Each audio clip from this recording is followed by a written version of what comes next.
In the last stream, we were working on setting up the ultimate Technium machine and trying to automate all of the sub-components required in order to actually automate the production of the ultimate Technium ingots. And right at the end of the last episode, we did actually manage to get our very first ultimate Technium ingot, which we then crafted into our first ultimate Technium machine frame. And going forward here, if we look at the next chapter of the quest book, the Hellish chapter, we begin by crafting a fluid injector, which does require this ultimate Technium machine frame. This allows us to make this heat protection curio, which we need to wear if we want to be able to survive in the Nether. And in order to get to the Nether in this pack, the mechanic by which we get there has been tweaked ever so slightly. Instead of building a normal 10-block obsidian portal, in this pack, we have to use a 10-block nether portal frame portal. So we build a portal exactly the same as we normally would, but with these nether portal frame blocks instead of regular obsidian. The unfortunate part about this is that each and every one of those 10 nether portal frames requires an ultimate Technium machine frame, and so we need at least 11 of these, 10 for the frame and 1 for the fluid injector, before we can head through into the Nether, which means we really do need to finalize the automation of Ultimate Technium so that we can craft these more easily before we can really progress forward into the Hellish Technium questline. And so the plan for today's episode is of course going to be to automate the production of the final few ingredients that have not yet been automated, but on top of that, I also want to do a little bit of base reworking to make things more efficient and hopefully to make it easier for us to expand and automate going forward.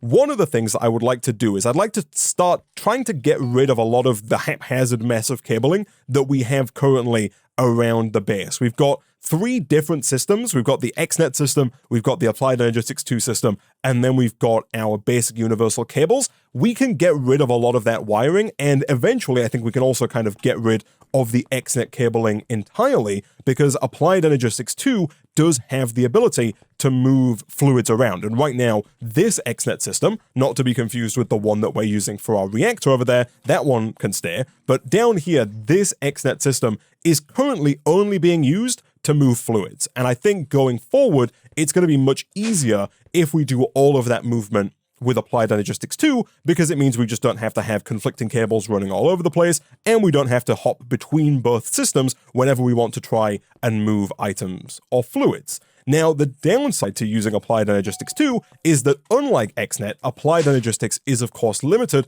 in terms of channels. The good news, and one of the things I would like to start working on, is that we do have access to these blocks right here from the extended AE mod. These are wireless connectors, and the idea with these is, as the name would suggest, you can put one of these down near your controller and then wirelessly connect it to another one, which is where you actually want your channels to be, and it will just wirelessly transmit the 32 channels coming out of the ME controller. The only downside of this setup being that it consumes power. And according to the information here, the further away you put the wireless connectors from each other, the more power they will draw. It kind of works like the ME quantum link chamber, with the only difference being it can't transfer channels across dimensions like the quantum link chamber can. The reason we're not using the quantum link chamber is that it's just very large, and putting multiple sets of these around the base would take up a lot more space than having a bunch of these wireless connectors, which we can very easily kind of just embed into the ground. And scrolling down, you'll see that you can in fact color coordinate these, allowing you to put 2 right next to each other, and these are not going to interfere because they're both set to effectively different frequencies. And so with a setup like this, we would be able to have 16 lots of 32 channels that we can then wirelessly send out anywhere in the base. That's going to make it a lot easier for us to hook up a ton of stuff to our Applied Energistics 2 system, and it's going to mean that we can kind of get rid of a lot of the dense cable that we have running around the base currently, which I don't think looks the best. These are not too difficult to make either. To make 2 of them, we need 2 wireless receivers, 2 ME dense smart cable, 1 extended machine frame, and then 3 wireless boosters. almost everything here we've made before, including the extended machine frame, which does, of course, require the entroph-infused ingots. We did a few episodes ago set up this little system right here to grow and repair the budding entroized crystal here, allowing us to kind of quickly grow these entro clusters and then repair the crystals so that they are perpetually grown. There are a few more things we want to do here. We could do with getting an annihilation plane, this guy right here. The annihilation plane is going to allow us to automatically break this entro crystal so that we don't have to be the ones to manually break it over and over again. To do that, we are going to need some more fluix crystals. Up until now, we've been making all of our fluix crystals in the arc furnace. However, now that we have access to the crystal assembler, this guy right here, what we should be able to do is go ahead and add this to our lineup of AE2 machines over here. And if we were to quickly request another pattern provider, we should be able to place this on top of here, like so. Of course, point that down like we have been doing with all of our other pattern providers. And then it should just be a case of teaching our AE2 system how to make those fluix crystals. In code, it does require water as well. Looking at the recipes for the crystal assembler here, most of them don't require any liquid, and the only ones that do require a liquid just require water. And so I think we can fairly safely just continually export water round into the crystal assembler. And again, this is one of those situations now where we could either get another ender tank and place it down, set it to the right frequency so that we can extract water into the crystal assembler, or alternatively, if we get an export bus and we get an external storage, we should be able to allow our AE2 system to export the water for us. For example, if we make the storage bus, we can take this and add it to our water tank. So if we can add this to this water tank here, if we can get a cable down here, we can attach this up, allowing the AE2 system to access what is in here. And then from there, we should then be able to have our exporter up on the surface export water directly into the crystal assembler. Now, the problem we're going to run into here is that we do need to make some fluix to make more fluix cable because we only have 3, and 3 is not going to quite get us to our nearest dense cable up there. And this is also kind of the whole reason why I want to centralize everything into just applied energistics, because we do have cable here, but trying to run the cable from here over to here means kind of dodging and weaving between the XNet cable, the universal cable, and the AE2 cable, and it just ends up looking like a bit of a mess. And if we pivot over to using a bunch more of these guys, the quantum entangler porters, to move power around, combined with these wireless connectors from Extended AE, we're going to be able to get rid of a lot of the kind of dire-wire cable madness that we've got going on, and I think it's just going to look a whole heck of a lot nicer. For now, though, what we are going to have to do is use the crystal assembler up here manually to make some fluix crystal. I have gone ahead and put in the black quartz, the redstone, the water, and I was hopeful we could do this with regular Certus quartz crystals. However, unfortunately, it does require charged Certus quartz crystals, and so we are going to have to go ahead and get ourselves a charger from AE2, just the regular charger should do the trick. There is an extended charger. I'm actually not entirely certain on what the difference is here. Apparently it can do 4 items at once. It does, however, require a concurrent processor, and currently we don't have access to this because it requires an Eye of Ender, which requires that we first go through to the Nether. And so for the time being, we are going to have to throw this down. Again, this is another device that doesn't require any channels. It just requires connection to power. And for those who are not aware, all you have to do is place the Certus quartz into the charger, like so.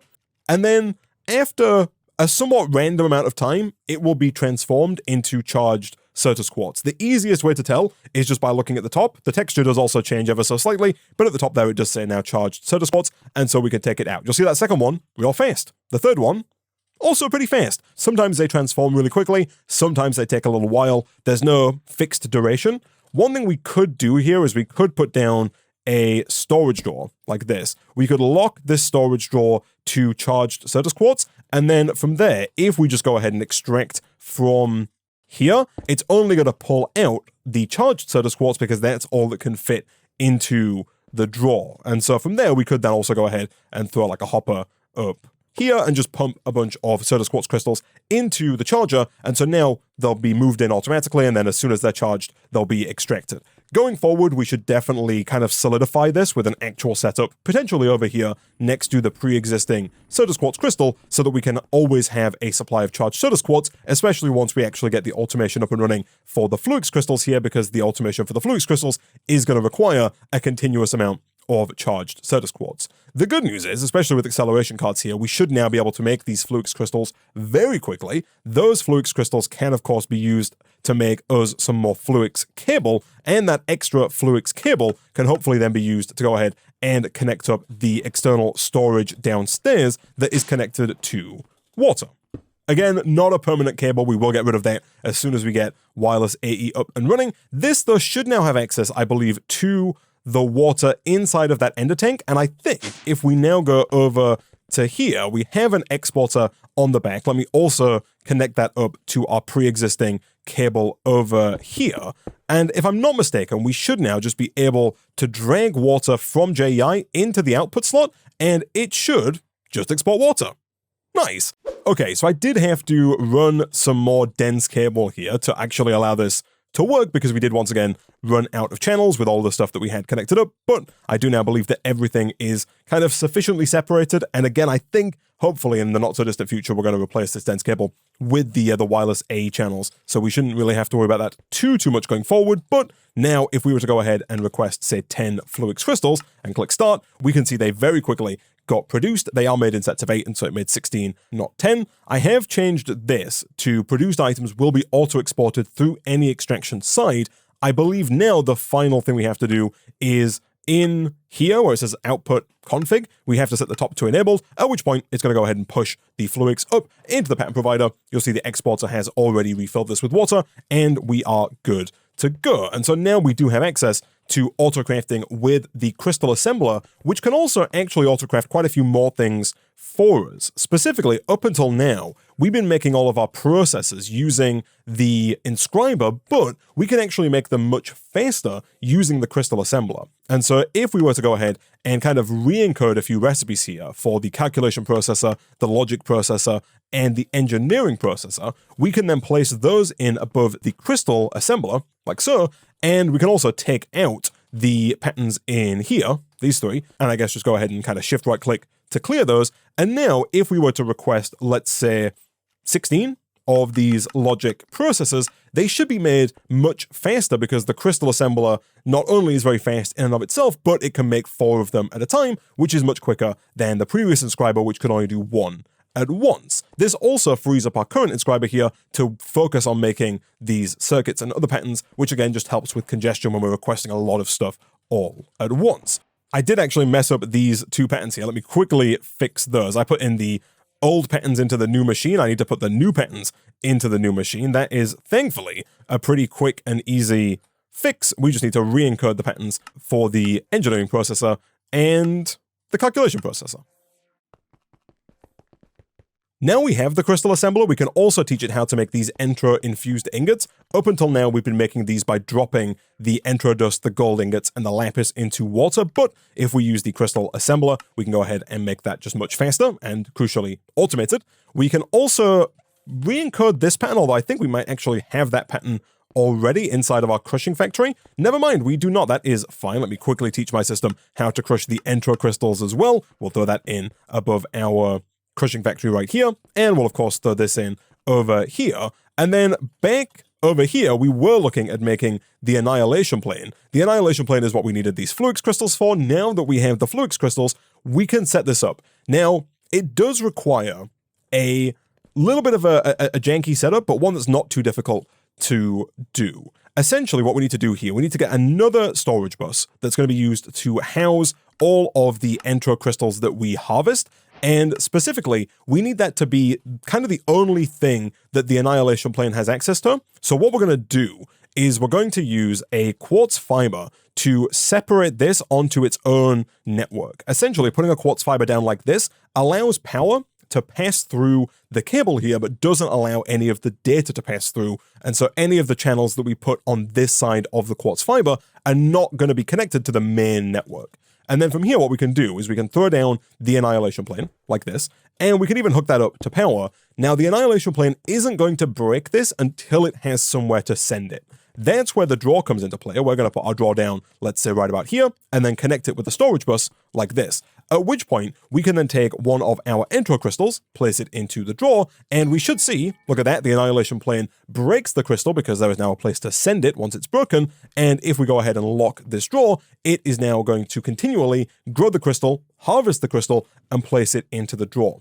The reason it's important to do it like this is that if we just put like a chest down, for example, I'm fairly certain that what would happen is the annihilation plane would break the crystal before it was fully grown. If I did like this, I think, yeah, it's going to keep breaking the crystal, which is bad because it doesn't actually get you a crystal. What we have to do is we have to kind of filter the annihilation plane by having a locked draw down, by making sure that the only inventory that the annihilation plane has access to is the locked storage drawer that is locked to entroph crystals, because that way it's only going to harvest when it can put something in this drawer, and the only thing it can put in this drawer is an entroph crystal. And so now it's not particularly fast, but this is an automated setup that is going to continuously produce entroph crystals. And of course, if we get one of our remote upgrades here, we should be able to throw this into the drawer. And now the system has access to those entroph crystals, and we're going to keep generating those passively as time goes on. And so now, pivoting back to the wireless connectors here, to make these, there are a few more recipes we need to teach, but before we do that, I am going to go ahead and set up another one of these little clusters so that we have even more space for AE2 autocrafting. Okay, so temporarily, again, this is also temporary as well, I do want to move a lot of this to a more permanent location. Temporarily, I've thrown down some more pattern providers and some more molecular assemblers, just so that we can go ahead and teach our system how to make the wireless connectors. Once we've made some wireless connectors, I'll probably move both of these potentially up onto this back platform, just so we have a ton more space for autocrafting in the future. And so the wireless connector is fairly straightforward. We'll go ahead and encode this pattern, and that is, of course, for the crystal assembler over here.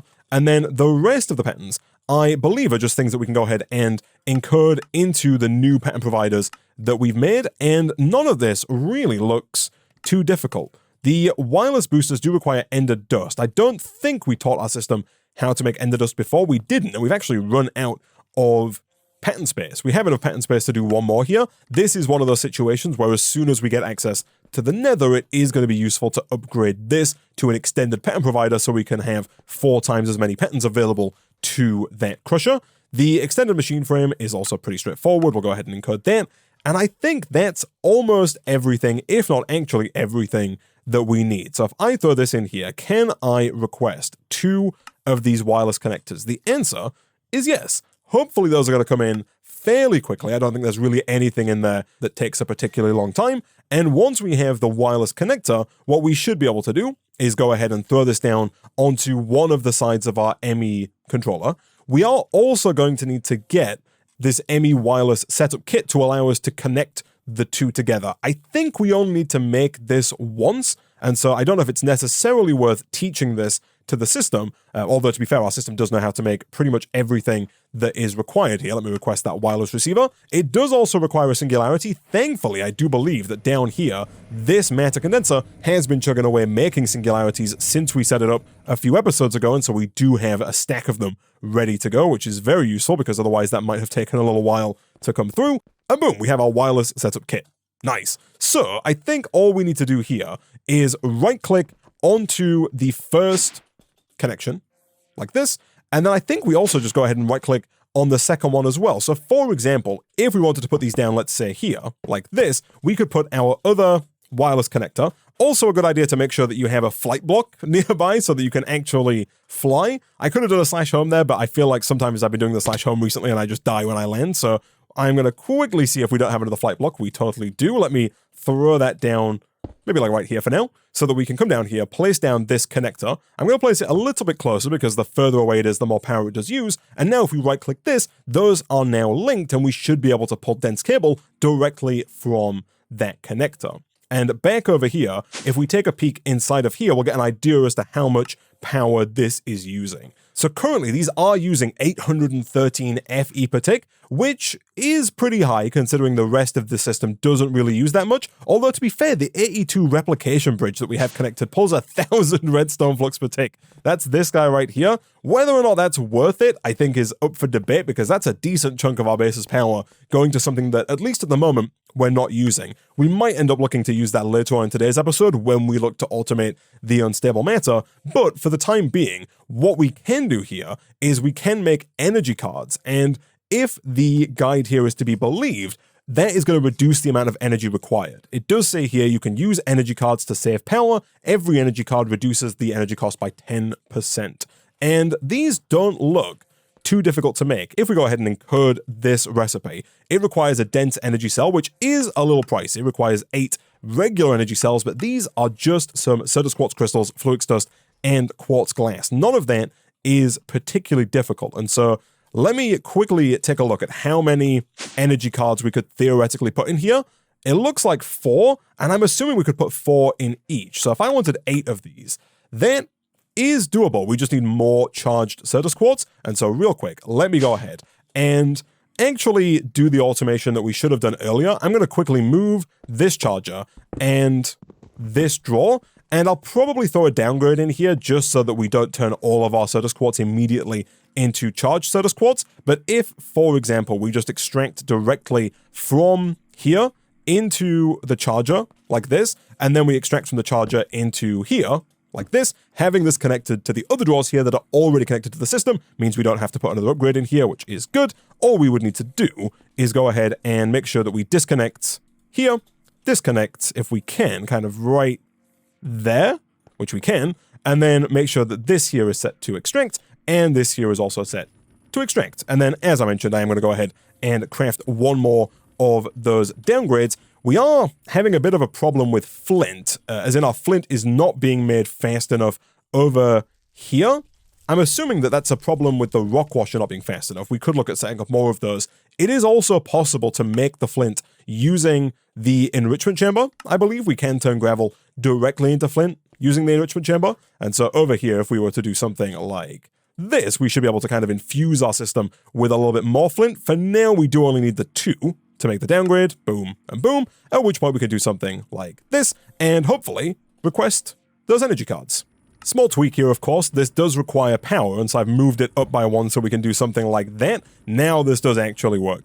Okay, so whilst I've been waiting for our system to generate more charged Certus quartz and to craft the energy cards, I've gone ahead and moved over the pre-existing little crafting setup that we had, and I've also set up 2 more, so we now have 4 of these clusters for a total of 32 pattern providers, which takes up, of course, 32 channels, the maximum that this wireless connector can do. And we've just gone ahead and run 2 dense cables, 1 off of each side of that to power all of these at once, which is such a clean and easy setup compared to what we would have had to have done previously, running dense cable all the way over to here, making sure nothing else was connected to that dense cable. Running a dedicated dense cable just for this would have been much more work and wouldn't have looked anywhere near as clean. Of course, the price we pay for that is power consumption. Thankfully, we do now have these 8 energy upgrades, and so if I put 4 of those in here, that takes us down to 119 AE per tick, which is not quite the same as FE per tick, but if we go in here, we can see now that our setup is using about half as much power, 478, as opposed to the initial 800 and some FE per tick that we were using previously. Not an insignificant amount, but going forward, as we start to generate more and more power, I don't think that's going to be a problem. In reality, it's less power than one of these biogenerators produces, and if we wanted to, we do still have the capacity to make even more of these biogenerators and power them without really tweaking this setup at all. And so now that we have this set up, we should hopefully have a decent amount of crafting capacity to allow us to auto-craft with AE2 for at least a little while. We're hopefully not going to run out anytime soon. The next thing that I would like to work on here is another little piece of kind of reorganizational work, and that involves all of our simple controllers and simple solidifiers. In the last stream, we did set up this multi-block smeltery, this very small multi-block smeltery from the casting mod, which is currently allowing us to automatically melt down Enderium and cast it into Enderium gears, which are of course required for the ultimate Technium. What we can do though if we want, and as we saw in the guide in the last episode, is we can go ahead and make a very large multi-block smeltery like this, and use it for basically everything that we're doing here. Up until now, we've been setting up new kind of mini smelteries with the simple controller, simple solidifier, and simple tank for every single resource that we want to produce. But I think what I would like to do is potentially move these coke ovens downstairs. I'm thinking of kind of getting rid of the ones we have and stacking them up downstairs in a similar way to how we're stacking all of our resources that we're mining with the miners. And then that's going to free up a bunch of space here for a very large multi-block smeltery. And essentially, I think all we would have to do is get a ton of these regulators so that we have a dedicated tank slot for all of the different liquids that we're going to melt down, and then a bunch of these different solidifiers that we can then go ahead and filter to specific resources. And that way, not only is it going to be faster, and I think take up less space as well, because right now we've got so many of these tanks, we only need one tank, of course, to run a big multi-block smeltery. The same is true for the coolant as well. Right now, most of these don't have any kind of coolant, which makes them inherently slow, whereas if we have them all being made in one giant multi-block tank, it's going to allow us to use coolant on all of them simultaneously, making it all just way faster. And so, real quick, I'm going to do some base reorganizing here. I'm going to move the coke ovens. I'm going to tear down probably all of our simple controllers and simple solidifiers and replace them with what I think is going to be just a very large multi-block smeltery right about here. All right, so a little bit of reorganizational work later, we have all of our coke ovens down, set up in basically the exact same way. We have the cloches growing the wood being sent around to all of the coke ovens, the charcoal being pulled out and sent to this drawer here. We then have our creosote being sent around to this basic fluid tank. We are going to go ahead and connect that up to our system using a storage bus in just a second. And then here, the excess creosote is being turned into tech books, the exact same setup we had before. And I've moved over the setup for crushed deep slate. This is basically the exact same. We've just gone ahead and replaced the big multi-block crusher from Immersive Engineering with 2 crushers from Mechanism. You do need 2 here for this because, unfortunately, unlike with the regular crusher, you don't turn deep slate directly into crushed deep slate. Here, you turn deep slate into cobbled deep slate and then into crushed deep slate. It is, however, a much more compacted system, and one that I don't think we're going to need for that much longer, because my eventual plan is going to be to make all 3 of these resources using dimensional ore extractors instead of this setup that we have down here. But back up on the surface, we have gone ahead and built a fairly large smeltery, or at least the beginnings of a fairly large smeltery. So I started tearing this smeltery here down because we're going to engulf it in the new smeltery. We have a multi-block controller at the front, the same one we had before. We have a fairly large internal size here. It's now 5 deep, therefore 7 deep total, and it is some number wide. 1, 2, 3, 4, 9 wide is how big it is. Again, on the inside there, so 11 wide on the outside. We filled the top with regulator blocks. This is probably more regulator blocks than we need, but it does give us a little bit of capacity for the future. And then on the back, we have our fuel tank and our coolant tank. I've thrown down 2 exporters, and over here, just like we did with water earlier in the episode, I've thrown down a storage bus for liquid nitrogen and a storage bus for lava as well. And so we can now export both of those to the smeltery using AE2, which we've done. And then on the back here, we have the multi-block mixer, which we were using previously to make Enderium. We do only need to use one of these for this current setup because we are still going to be making Enderium. And of course, none of the other resources that we're going to make here actually require any mixing. None of these are actually alloys. And so what we're going to do now is, one by one, we're going to take the current solidifiers that we have, the simple solidifiers, we're going to run them through here with the molten black brick to make the multi-block solidifier, and then we're going to put the molds back in. So here I've taken the solidifiers for the diamond plates and for the osmium rods, I've upgraded them to multi-blocks, and I've placed in the plate mold and the rod mold. And so really all we should have to do now is kind of one by one configure these to make what we want them to make. So we're going to go ahead and send diamonds over. Those diamonds are then going to get melted. To send them over, I've been told about the ME stock export bus. The difference between a regular export bus and the stock export bus here, which I will teach my system how to make and throw it into one of the many molecular assembler patterns that we have now. Look at that. We've got so much space. It's fantastic. But the idea here is that this will keep a specific number of whichever item you told to export in the target inventory. And so I believe that if we were to go ahead and place this down, let's say right about here, pointing up into the controller, I believe what we should be able to do is put in the diamond, and I think, depending on how many items you tell it to put in, it will keep that number of items inside. So if you right-click and just put 1 in, it will put 1 in. If you left-click with the 60, it'll put 60 in. From there, you can right-click to change it, or you can middle-click to type in a custom amount. And so that has automatically connected up, and you'll see here that this is now trying to put a ton of diamonds in. If I set it to, let's say, 5, we should see that we always have 5 diamonds in here. So as soon as it goes under 5, it should go ahead and put even more diamonds into the multi-block controller. And it does. I think, honestly, 1 might be fine, because we probably just want 1 in at all times. And over here, what we're going to do is we're going to go ahead and click on the molten diamond here to filter this to molten diamond. And then if we turn this on, it is ready to work, and it's going to make diamond plates. From there, all we need to do is take our logistical transporter and our framed drawer over to here. So we can place this down like this, and we can put our logistical transporter down like so. And if we just set this to extract, that's going to pull those down into the drawer. And then we just repeat the process for everything else. We can grab our osmium. We can tell this guy over here to export osmium into the melter. It's going to make sure there's always 1 osmium in here. Again, the regulators are going to make sure that there's always space. So we have space for up to 28 fluids, and each fluid is going to have a dedicated amount of space. So there is always space for every fluid. We're never going to fill the smeltery up with random stuff. And then over here, we're going to select osmium. So this is now filtered to osmium. We're going to turn this on, and it's going to make osmium rods. All we need to do then is make sure that this is set to not connect, which is easier said than done.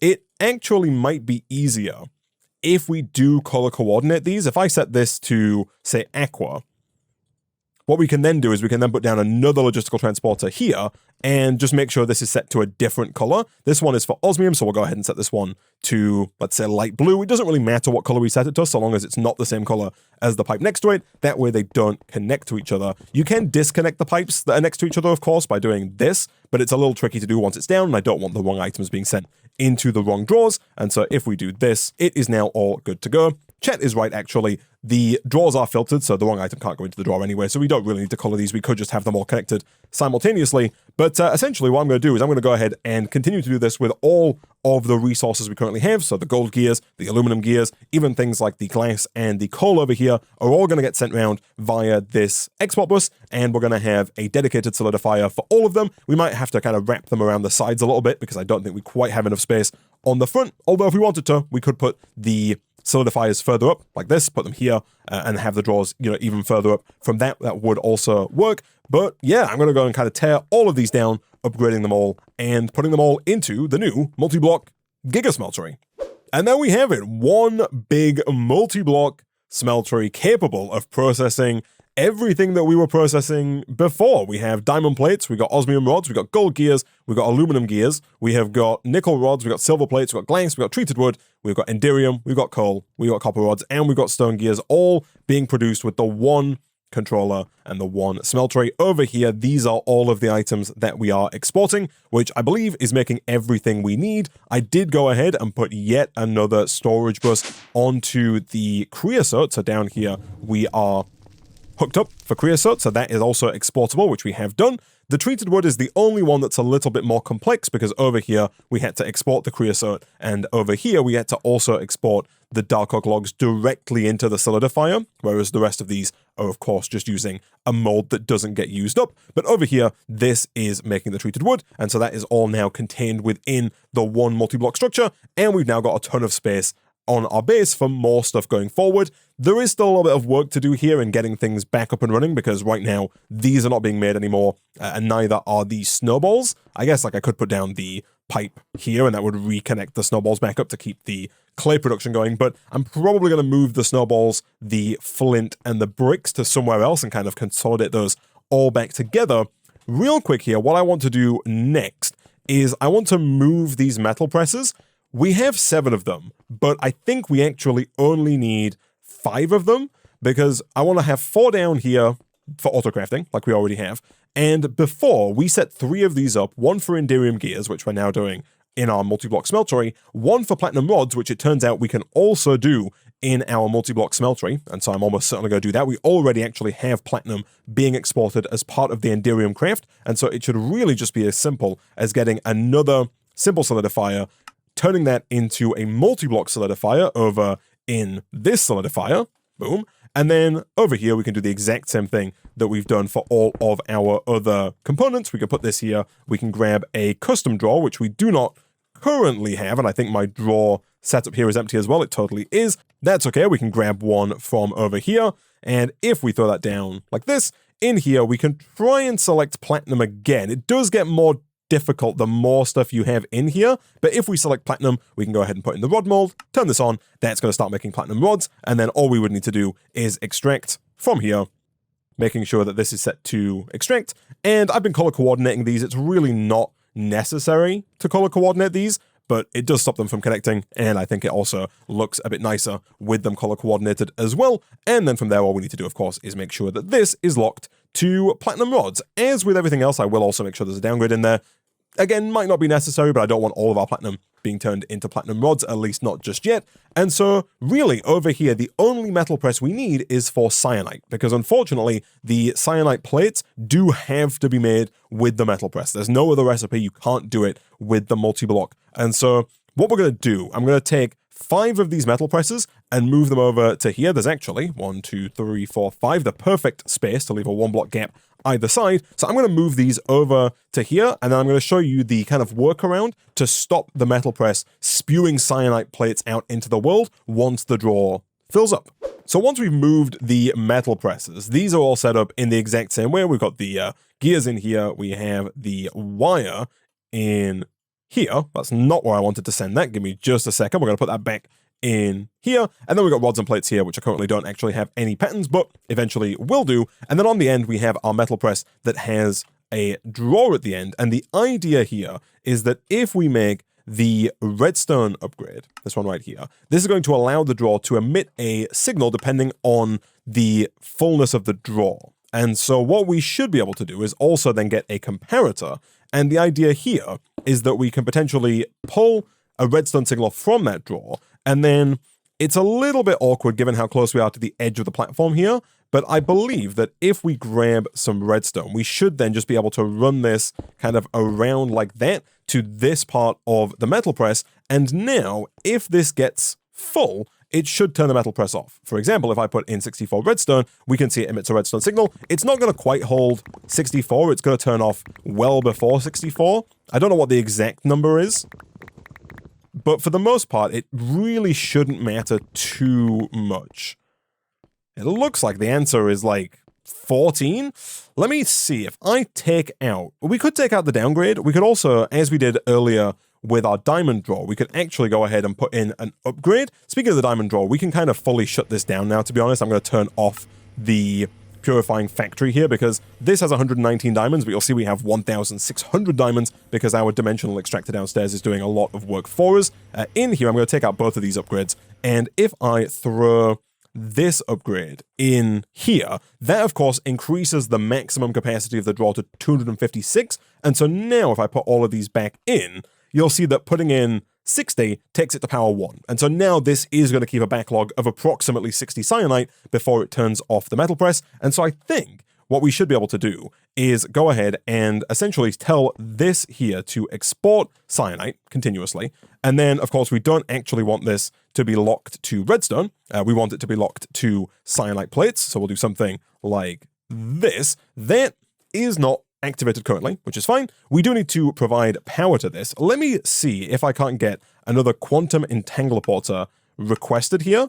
I totally can. Again, it's not strictly necessary, but if we are wanting to make our base look nicer going forward, I think setups like this using the quantum entangleporter are just going to make more sense because it's just a much cleaner setup that doesn't require us running power cables everywhere. So if we do this and make sure that it is set to private mode, power output set, and we make sure that the back is set to output with auto eject on, that should now be sending power over. It is, and hopefully, as soon as this gets up to whatever the required number is, which apparently is 55, you'll see that the metal press stops completely. The export bus here doesn't keep spewing any more cyanite onto the metal press. The metal press doesn't spew cyanite plates everywhere, and we have now effectively automated the production of cyanite plates, as well as the production of the Enderium gears and the platinum rods. And so now, looking back at the ultimate Technium, we actually only have a few things left to automate. One thing that we should have done way earlier in the episode is we should have got some more compacting drawers, because as I mentioned at the end of the last episode, if we replace this drawer here with a compacting drawer, I think that effectively automates the production of the double crates of rotten flesh straight away. We do need a 3-tier compacting drawer, I think, because the 3-tier compacting drawer gives us the ability to kind of double compact. To make that, we need 2 compacting cores, which we do not have, but can make using our compacting blueprint with a compactor. We also do not have any compactors either. Of course we don't. That would be too easy. Thankfully, this is doable. And real quick, because we've got so many crafting slots available, I am going to go ahead and teach our system how to make the compactor. I'll teach it how to make the sturdy machine frame, and I'll teach it how to make that compressed cobblestone as well. That way we can just throw all of these into here, and if I type in molec, I think it will show us all of the molecular assemblers available, so I can just drop those in like that. And now, if I request, let's say, 2 compactors, we are missing stone gears, which is interesting because we should have stone gears over here. We do not. The reason for that is that the stone is not being sent around fast enough. The good news here is that we can just increase the amount of stone that's being sent. We can 10x it, and that should just keep more stone in the controller, which is going to increase the speed at which we get those stone gears. Although we could also add this recipe here to our metal press as well, and that kind of just works as a backup, just in case we don't have enough stone gears backed up. The system can then make some more manually using the metal press, which I think is a good backup for us to have. So let's request 2 of those. Hopefully that's going to come in fairly quickly, and then that's going to get us the compacting drawer. I do think, though, that we should also look at swapping out even more of the drawers down here for compacting drawers as well. Currently, we just have the 1 compacting drawer for copper, but I would like to do the same with all of our ingots, because currently copper is actually being solidified quite quickly into actual copper that we can use, whereas over here you'll see that we're backing up on molten aluminum, and the limiting factor is how fast we're solidifying. We could put down a tank and send through some nitrogen, but I think just swapping this out for a compacting drawer, and then just swapping the ingot mold here out for a block mold will make this 9 times faster, and will kind of negate the need for us to actually send any nitrogen down to the setup. The same is also true for something like lead here as well. We're actually not doing that well on lead because it is being used for the enderium and for the palace crystals, and so being able to solidify that faster I think would also be great. So I think I'm going to also try and make 6 more compacting drawers for down here as well. And 1 more compacting drawer later, we can swap out this drawer here for a compacting drawer, like so. And as I mentioned, I'm fairly certain that yes, that will make both the rotten flesh available, but alongside the single and double compressed crates, which means we can then, of course, just export the double crates of rotten flesh directly from this drawer into the entangle block downstairs, which is then going to send it around, of course, to the ultimate Technium machine frame. And so now the enderium gears are done, the platinum rods are done, the fluidizer casing is also kind of done. Did we teach it how to make that? We didn't. We can, of course, very quickly teach our system, now that we have extra space, how to craft the fluidizer casing. Since the end of the last stream, we do now have more steel, which is good to start backing up again because we got rid of that excess slag. And so let's just go ahead and throw you into one of these. Fantastic. And of course, all we have to do is put an exporter down over here, which we already have. We would just need a crafting card in there. And you know what? I'm going to keep with the tradition. And actually, our system already knows how to make crafting cards. Fantastic. Let's take one of those and we'll throw that in here so that our system will make the crafting cards. And here, if we do something like this, it should go ahead and export those, assuming the system knows how to make steel casing, which it does. And so now it should just start to export the fluidizer casing, and you can see it has there's 2 in there, there's 4 in there. That's going to keep going. We could make this faster with acceleration cards, and of course we could make the actual molecular assemblers crafting it faster with acceleration cards as well. We'll look at that when the time comes, if that becomes the limiting factor. Looking back here though now, the next thing is Nanite. Nanite we actually are now backing up on over in here. So we've got 2 full stacks in the nuclear reactor, and we've actually got another full stack in the reprocessor. And so really all we should have to do here is get another storage door, place that down, let's say right about here. I'm going to go ahead and get another XNet connector. And what we're going to do is kind of the exact same thing that we've done for the reactor itself. We're going to run XNet cable over to that connector that's going to sit underneath the drawer, like that. And then over here on this last channel, we're extracting the nanite from the reactor that makes it, and we're inserting it into the nuclear reactor. What we're going to do is we're going to set the priority on that to say 10, and then we're going to also insert into this drawer here, but just at a lower priority of 0. And so now what should happen is the nanite gets sent round, which is what you want to see. We'll lock that drawer to a nanite, like so, and then we'll grab some facades to cover up the pipework. And now all of the nanite should first go to the reactor if the reactor is not full, but if the reactor is full, any excess nanite is going to get sent round to this drawer here, which is going to keep the whole system chugging along and give us the nanite we need to export around into the entangled block, which it should be doing as soon as we actually tell it to export nanite. Nice. We can also tell it to export the endymium gears because we have those. We can tell it to export the platinum rods because we have those. We can tell it to export everything, actually, even though we don't have all of this stuff just yet. But if we drag all of this over, it's going to start exporting what we do have and making more of it, of course, in the background. The same is true for the elite technium, actually. We can tell it to export that as well. And so now, looking at the recipe here, the only things left, I think, are the replica blocks and the antimatter pellets. There is also, of course, the mob essence and the safe spent nuclear waste. As for the molten mob essence, we do have an ender tank, which, to be fair, we could just put down right about here. Of course, we could throw down a storage bus and an exporter like we have done with our other liquids, and we might end up pivoting to that at some point in the future. For now, though, this is totally going to work and is going to fill that up with mob essence. And then as for the safe spent nuclear waste, that's being stored in here. I am fairly certain that with the add-on mod that is applied mechanistics, we should be able to just use an ME storage bus on this as well. So if we put a storage bus onto, say, the bottom, I would say the bottom, but there's trim there, which is connecting these drawers together. So I'm actually going to put it on the front, like that, and then just run this fluix cable like this. We can then, of course, facade that up, like so. And then we should just be able to go ahead and export the safe spent nuclear waste down here. If we click and drag that from JEI, we should hopefully see that getting exported around. Okay, so it looks like, unfortunately, I think the problem here might be the entangled block. I don't think the entangled block is set up to receive the chemical.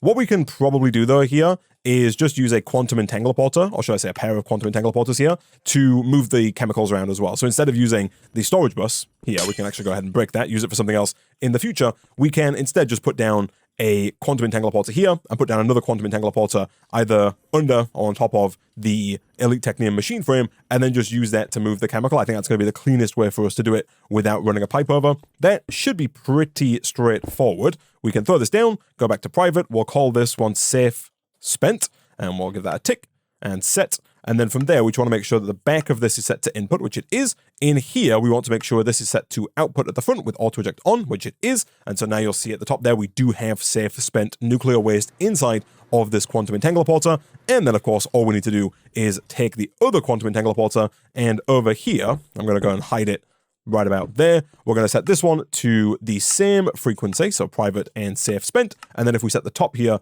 to output on the chemicals tab, like so, we should see this fill up with safe spent nuclear waste.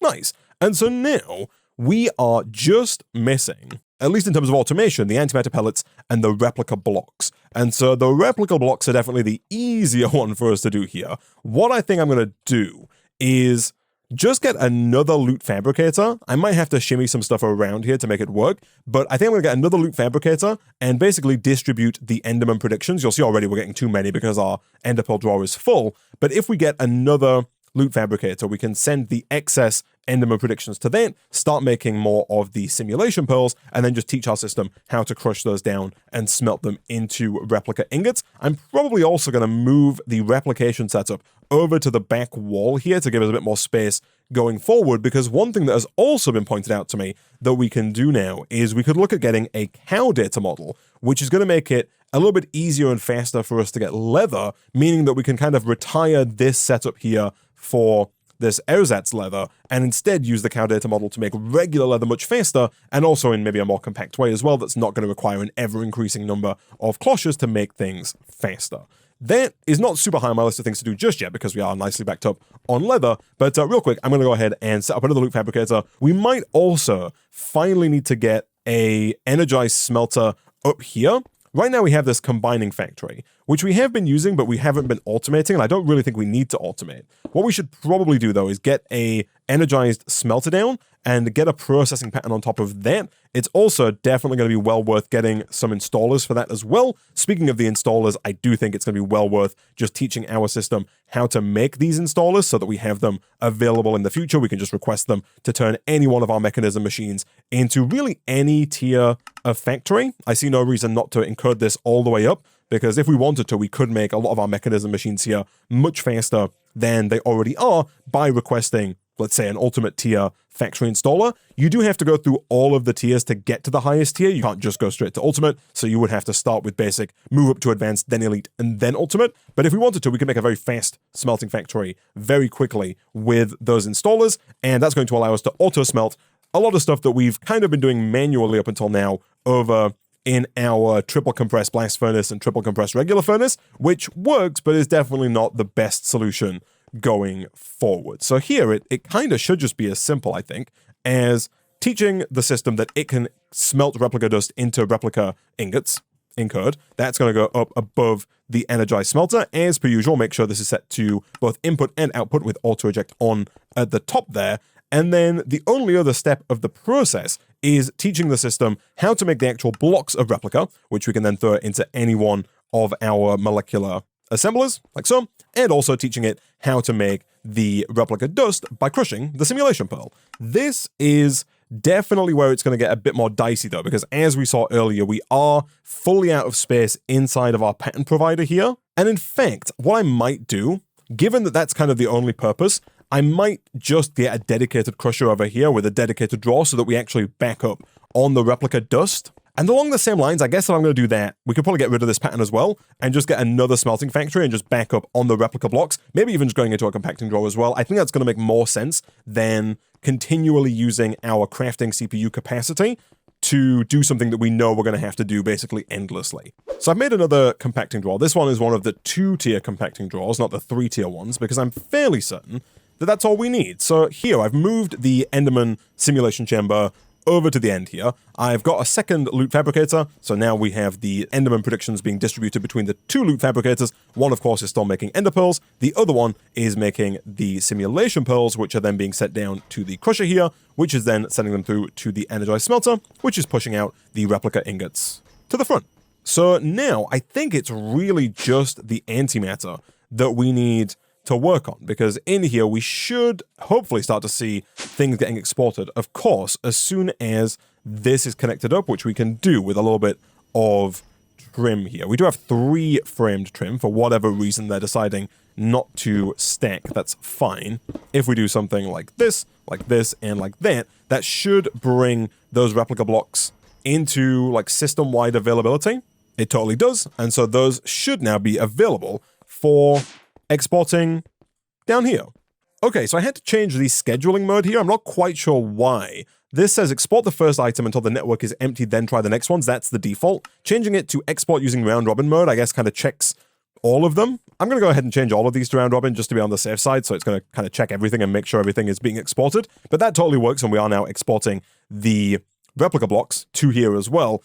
And so now it's just the antimatter. And we've already kind of half automated the antimatter, because over here we do have the liquid antimatter actually quite nicely backed up. We've got 10,000 millibuckets in here. Don't forget, we only need 100 per antimatter, so we've got a ton in here.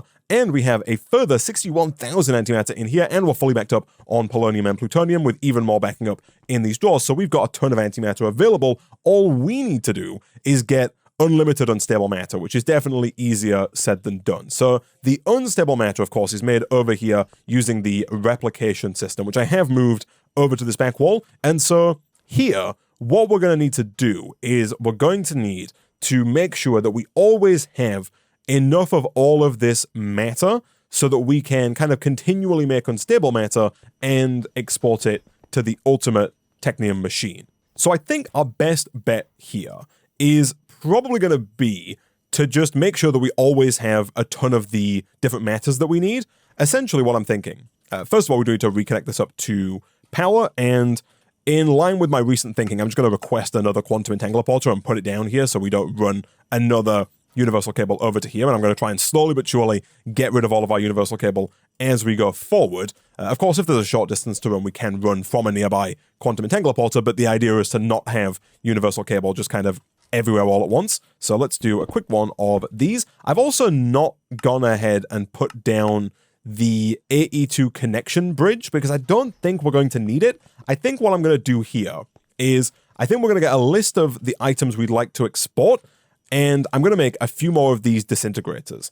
And essentially what I think we're going to do is we're just going to throw down a couple of disintegrators, maybe like 5 of them, and we're going to continually export all of the items that we want to export. For example, if we export wool, and again, we could replace this with a compacting drawer so that the wool gets compressed. Again, that just makes it easier for the disintegrator to break down a large amount of wool very quickly. Breaking the wool down will get us the organic and the living, and if we just continually export wool to a disintegrator, it's going to continually make the quantum and the living until the tanks fill up. Once the matter tanks that contain the organic and the living fill up, then the disintegrator will stop breaking down that wool. And we'll just start to back up on wool again, which I think is ideal. And then in the replicator here, I'm pretty sure that we can just tell this to continually make unstable matter. I believe the way that we do that is we first request an unstable matter, and we are also going to have to continually export glowstone, I think, as well, for the precious and the nether. Let's put some of those in temporarily.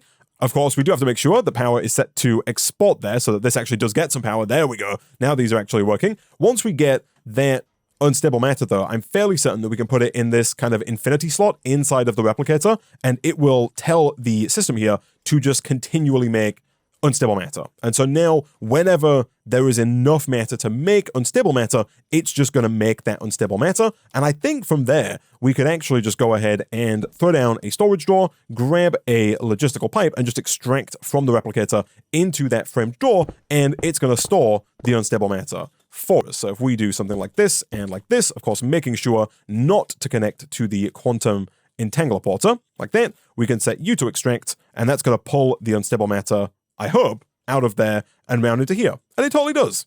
Nice. We can then go ahead and lock that. And of course, I am going to put a downgrade in here because we don't want that to make an unlimited amount of unstable matter because we're going to be exporting stuff to the disintegrator, and we don't want like all of our stuff just being deleted to make an unlimited amount of unstable matter, especially when we don't need an unlimited amount of unstable matter. From there, of course, we can get another single drawer upgrade. Boom. We can quickly go ahead and link that over here.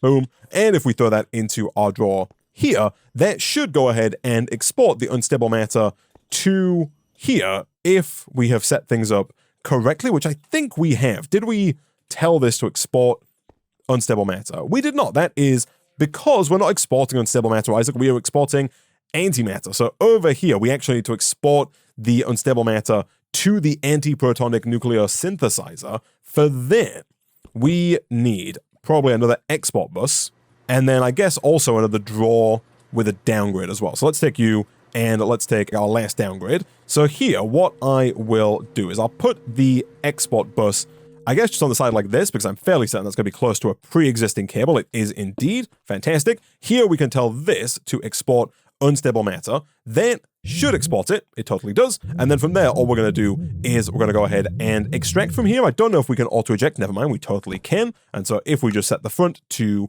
output, auto-eject to on, that's going to push the antimatter out. We're going to throw in a downgrade. We're going to lock that drawer. And then we can make one more of these single drawer upgrades. Again, connect that over here and wank that in there. And at that point, we should see those antimatter pellets being exported from here round over into our ultimate technium machine.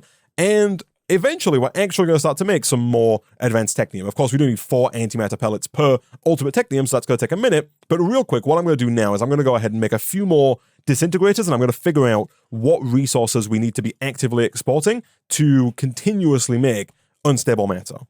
Okay, so I've gotten rid of all of the matter tanks here, and I've crafted up 5 disintegrators in total, and I think we're going to export glowstone, compressed cobblestone, compressed white wool, ender pearls, and blocks of copper. And I think between those, we should get everything. We could have done blocks of iron instead of blocks of copper. I think that would have also worked, but the copper is something we have a lot more of, like way more. We've got 27,000 copper versus 1,600 iron, so it is going to give us a little bit extra precious, but I think that's potentially fine.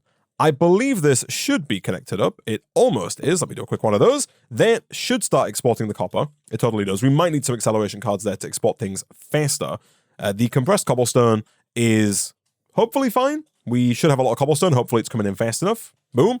Over here, I have made 2 more compacting drawers, one for the ender pearls and one for the white wool. That way we can export compressed white wool straight away to this guy here, and we can export the crates of ender pearls over to here. And then finally we have, I'm going to do regular glowstone. We could do compressed glowstone as well, although we are going to have to teach our system how to make glowstone blocks already, and our system does have to actively make that glowstone as well using the method that we taught previously. So we are going to have to get a crafting card for that anyway. We shouldn't need a crafting card for any of the other stuff there, although actually I said that. I think we might need a crafting card for the compressed cobblestone, actually. I think our system doesn't have cobblestone stored in compressed form. That's fine, the crafting cards are not expensive. And so over here, let's do 1 for the glowstone blocks, and let's do 1 for the compressed cobblestone, and hopefully we should start to see these internal tanks filling up. The reason I got rid of the other tanks is that the more tanks we have, the more of our resources this whole system's going to kind of gobble up passively, which is not really what I want. I'm hoping to kind of minimize the amount of gobbling that's done by having a lower capacity, by just having the kind of small tanks that are inside of here. So that's the plan. Let me get some acceleration cards here to see if we can't accelerate the cobblestone and the glowstone, because they kind of seem to be the limiting factor here. So we'll do cobblestone like that, and we'll do glowstone like this. I have a feeling, though, that it's probably not the exporter itself that is the problem with the glowstone or the cobblestone, although actually that does seem to have helped the situation. So are we now making more unstable matter? The answer currently appears to be no, and that's because it seems like the system doesn't really register how much stuff it's got. So it looks like, I think the idea here is that you actually can't pull the matter from directly inside of the disintegrators. Like, despite the fact that the matter is here inside of these kind of internal tanks, it seems that that's not accessible to the replicator or to the replication terminal, unfortunately. And so I think, even though it's going to mean that we have to kind of have even more stuff stored as matter, we might actually have to make these tanks. Like, if I put a tank down like this, that does immediately fill up with that matter. And so I think we are going to have to do something like this and have like a tank down for every single type of matter, which, as I mentioned, is going to kind of massively increase the amount of stuff that we have to store as matter, but is then going to allow our replicator to do its job. So there are a total of 8 of these. I've got 5 down there. It's a little bit awkward with the way that I've set this up, but I guess I could kind of get another set. Well, I can get 3 more of these for 1. And then if I get a bit more matter pipe, I forgot how expensive the matter pipe was. That'll come in soon, but I guess I can do like here, here, and then eventually also here, like that. And that's at least somewhat symmetrical.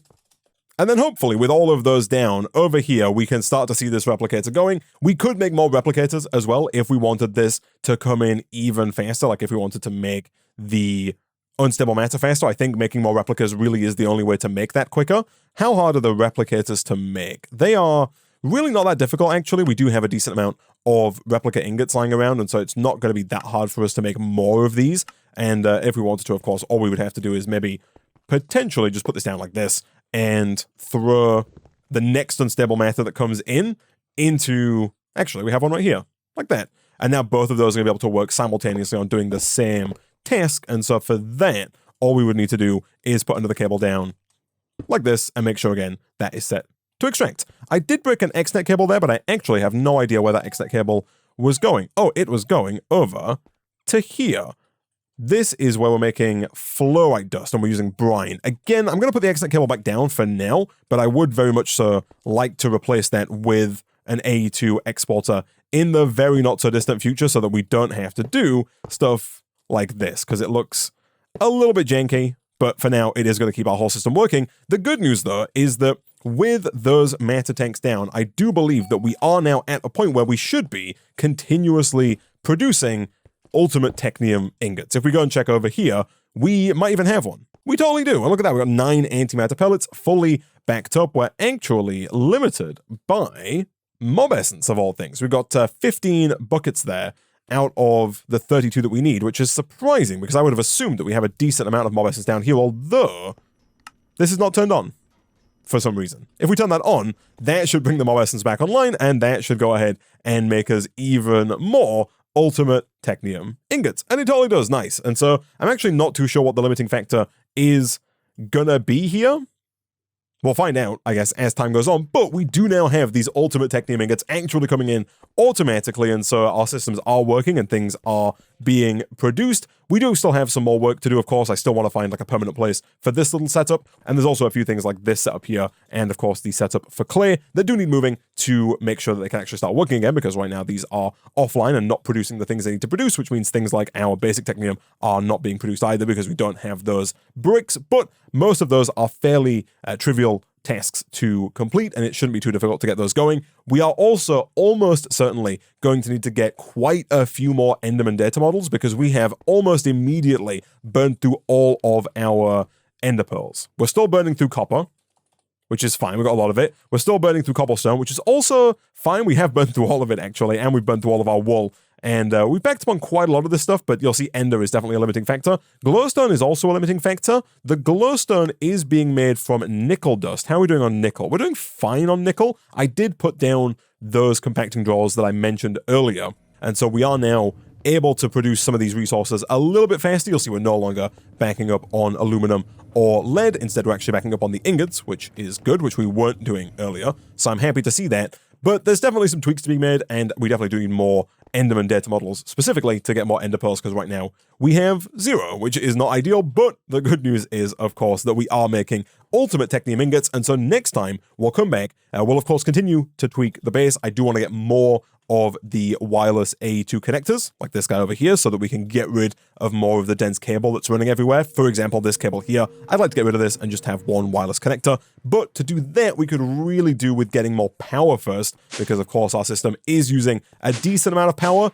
It is using less now. It's using 900 FE because I took away the 1000 FE per tick replica bridge that we had previously. So next time we'll come back, we might look at power production, but we might also look at starting with the hellish questline, because hopefully by the time the next episode starts, we should have enough ultimate Technium to make this nether portal, as well as the fluid injector, to begin on this nether section of the questline, and of course continue to the next Technium ingot, which is this hellish Technium ingot, which we have to automate in the nether. So we have a new multi-block structure to make, but this has to be built specifically in the nether, and we have to do this craft in the nether or it will not work. And so that's what we're going to start on in the next stream. But for now, I'm going to go ahead and wrap up this episode of Techopolis 3 there.